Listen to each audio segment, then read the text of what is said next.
Next topic है Ohm's law. Important है, 10th class में पढ़ा तुमने। ये कहता है कि अगर किसी कंडक्टर की physical conditions that is temperature, pressure, उसका स्ट्रेन वो हम कांस्टेंट कर देते हैं या चेंज नहीं करते, तो जितना हम उसके अक्रॉस पोटेंशियल देते हैं उतना उसके अक्रॉस करंट फ्लो करता है। Means the current flowing through a conductor is directly proportional to the potential applied across the conductor provided the physical condition that is temperature, pressure, strain of the conductor remains unchanged।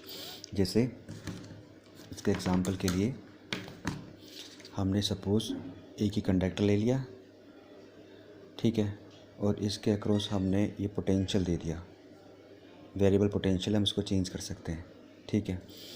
तो ये potential था 20 volt का और इसमें से current flow करेगा इस direction from positive to negative, ऐसे। तो जितना हम इसमें पोटेंशियल चेंज करेंगे उतना इसके क्रॉस, मान लो बैटरी पहले 1 वोल्ट की दी, फिर 2 वोल्ट की दी, फिर 3 वोल्ट की, बढ़ाते चले गए, उतना इसमें करंट क्या होगा, पहले 1 एम्पेयर, फिर 2 एम्पेयर, 3 एम्पेयर बढ़ता चला जाएगा। मतलब जो करंट फ्लो कर रहा है वो डायरेक्ट प्रोपोर्शनल किसके, वी के, और जितना हमने वोल्ट दिया उतना हमारे पास क्या हो गया, करंट। अब इन दोनों को इक्वल हमने कर लिया, प्रोपोर्शनल है, हटा दिया साइन यहाँ से प्रोपोर्शनल का, इक्वल टू का साइन लेंगे आर और ये आई। आर यहाँ पे कांस्टेंट ऑफ प्रोपोर्शनलिटी है, उसको बोलते हैं resistance of conductor, and R is equal to V upon में आई, ठीक है। जो रेजिस्टेंस है वो ना वी पे डिपेंड करता ना आई पे डिपेंड करता, वो करता है नेचर ऑफ कंडक्टर पे, उसकी लेंथ कितनी है, उसका डायमेंशन कितना है, टेम्परेचर कितना है, उस चीज़ पर डिपेंड करता है, वी पे और आई पे डिपेंड नहीं करता।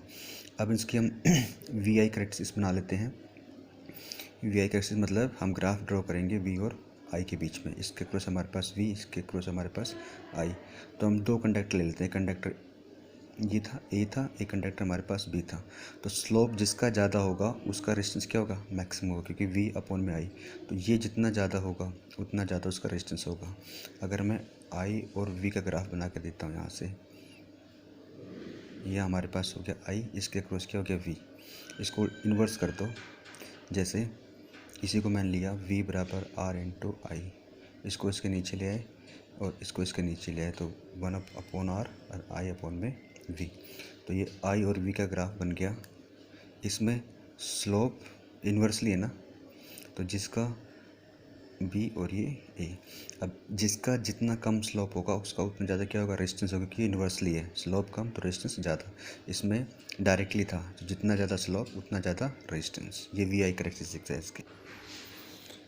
अब इलेक्ट्रिकल रेजिस्टेंस को डिफाइन कर लेते हैं। अभी हमने क्या था, इलेक्ट्रिक रेजिस्टेंस क्या था, रेशियो होता है potential applied across the conductor to the current flowing through the conductor. इस तरह डिफाइन कर लो, या फिर ये कह लो कि जो रेजिस्टेंस होता है किसी भी कंडक्टर वो एक अपोजिशन होता है, रोकता है किसको, opposition offered by the conductor to the flow of charge. Charge को आगे फ्लो करने से रोकना, वो जो किसी कंडक्टर की प्रॉपर्टी है उसको हम क्या बोलते हैं, रेजिस्टेंस ऑफ द कंडक्टर। जैसे हमने इसमें किया था, ये किया था, जैसे हम पोटेंशियल देंगे तो इलेक्ट्रॉन क्या होगा, इस डायरेक्शन में मूव करेगा। तो ये कंडक्टर क्या करेगा, इसको रोकेगा, आगे नहीं जाने देगा। तो जो रोक रहा है, इसको अपोज कर रहा है, उस अपोजिशन को हम क्या बोलते हैं, उसका रेजिस्टेंस। तो रेजिस्टेंस ना वी पे डिपेंड करता है ना आई पे डिपेंड करता है, वो डिपेंड करता है कि ये किस मटेरियल से बना हुआ है, टेम्परेचर किसका है, कितना है इसका, ठीक है। Nature and temperature of the conductor पर डिपेंड करता है रेजिस्टेंस, ना किस पे। इसकी यूनिट निकालनी है, तो R is equal to V upon में आई होता है। वी पोटेंशियल है, इसका यूनिट क्या होती है, वोल्ट, और करंट क्या होती है, एम्पियर। तो क्या बन गई, वोल्ट पर एम्पियर, और इसकी जो यूनिट होती है वो होती है ओम। सो 1 ohm is equal to 1 volt पर एम्पियर। अगर हमने इसको 1 ओम को डिफाइन करना है, तो 1 ohm is the resistance of conductor when 1 volt potential is applied across conductor and 1 ampere is the current flowing through the conductor. इस तरह हम इसको डिफाइन कर सकते हैं। इसमें लिखा हुआ जैसे इसकी यूनिट क्या है, ओम। 1 ohm is equal to potential क्या होती है, वोल्ट, करंट क्या होती है, ampere, so 1 volt per ampere. Resistance of conductor define करना, जैसे 1 ओम होगा, कब होगा, जब उसमें 1 ओम का करंट फ्लो कर रहा है, कब, जब हमने उसमें 1 वोल्ट की पोटेंशियल अप्लाई किया, ठीक है। अब बात आती है इसके डायमेंशनल फार्मूले की। डायमेंशनल फार्मूले यहाँ से निकाल लेते हैं। Dimensional formula R is equal to क्या होता है, वी अपॉन में आई, और पोटेंशियल क्या होता है, work done per unit charge. तो वर्क हमने ले लिया, यहाँ पर चार्ज आ गया, और ये हमारे पास क्या था, करंट। वर्क का डायमेंशन फॉर्मूला m1L2T-2, और चार्ज क्या होता है, A इंटू टी, और करंट का सिंपल एम्पियर ए। इसको सॉल्व कर लिया हमने, एम तो 1 था, अब L2 यहाँ L नहीं है यहाँ पे, तो ये कितना हो गया L2।